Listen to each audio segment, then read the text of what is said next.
Attachée à son entreprise génocidaire à Gaza, l'armée sioniste reste opposée à tout cessez-le-feu. L'armée d'occupation continue de mener des frappes contre la ville surpeuplée de Rafah, menacée d'une offensive terrestre majeure. Washington a indiqué qu'elle ne soutenait pas une offensive craignant un bain de sang parmi les civils, oubliant que depuis 7 mois, près de 35 000 civils ont été massacrés sous les yeux du monde avec l'aval de la Maison-Blanche. Nous ne voulons pas qu'une opération d'envergure se déroule à Rafah. Nous voulons voir un projet global sur la manière dont Israël envisage de protéger les plus d'1,5 million de civils qui cherchent actuellement refuge à Rafah. La fermeture des checkpoints de Rafah et de Karam Abou Salem a des conséquences dévastatrices sur la population civile. Gaza fait déjà face à une crise humanitaire majeure avec des pénuries de nourriture, d'eau et de médicaments. Les États-Unis réclament la réouverture des points de passage.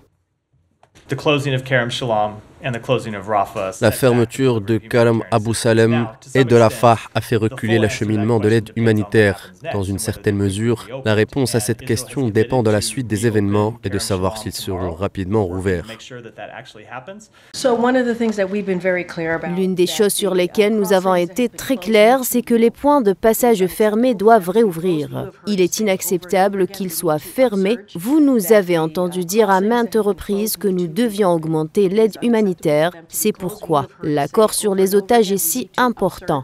Il conduirait à un cessez-le-feu. Il permettrait de s'assurer que les otages, y compris les otages américains, rentrent chez eux et d'acheminer davantage d'aide humanitaire dans la bande de Gaza.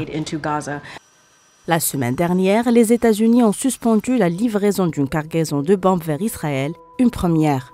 Le plus proche allié de l'entité sioniste est son premier fournisseur en armement. Isolé sur la scène et au sein des instances internationales depuis le début du génocide sioniste, Washington tente de sauver la face et feindre vouloir apaiser les tensions. Une posture contraire à toutes les positions prises jusque-là, ayant permis à l'entité sioniste de disposer d'un permis de massacrer en toute impunité.